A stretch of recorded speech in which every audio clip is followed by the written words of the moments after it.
अजणा महिला शव उद्धार राउरकेला स्थानीय हमीरपुर स्थित भूयाघाटଠାରେ जड़े अजणा महिला मृतदेह उद्धार करा जायछि। सूचनायोग्य जे आज सकाळ प्राय 6टा समय एक अजणा महिला मृतदेह भासुथिबार खबर चारिआडे व्यापी जाइतिला। खबर पाई सेक्टर 19 थानाधिकारी समेत डीएसपी ज्योतिर्मय गुप्ता, तहसीलदार मानस रंजन साहू और राउरकेला साइंटिफिक टीम उपस्थित रे उक्त शव को नदी उद्धार करा जाई पोस्टमार्टम पाई पठा जाइतिला। एही महिला शवर आनुमानिक बयस 40 रु 45 वर्ष हेबो बोली मन करा जाउछि। तेबे ए महिला जनक स्थानीय अंचलर बा आउ केउ अंचलर जना पड़ी नाही। पुलिस यार तदंत जारी रखिछि। कोयल नदी मझीरे पानी भितरे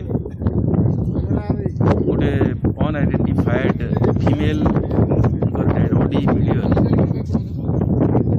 आमे मजिस्ट्रेट उपस्थिति आम राउरकेला साइंटिफिक ऑफिसर उपस्थिति तार इनक्वेस्ट करूछु। इनक्वेस्ट पोस्टमार्टम हम आइडेंटिफिकेशन आमे चेष्टा करूँ। परवर्ती पीएम रिपोर्ट आसिला परवर्ती पदक्षेप।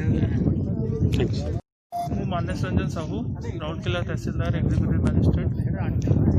हमको इनफॉरमेशन मिलला पुलिस थारू कि गोटे अनआइडेंटिफाइड डेड बॉडी मिली प्रेजेंस रे से डेड बॉडी रो कंडीशन सेडा देखुची वेरीफाई करछि कि तापरे जदी हमें पुलिस इन्वेस्टिगेट करियो कि जदी डेड बॉडी रो किछि।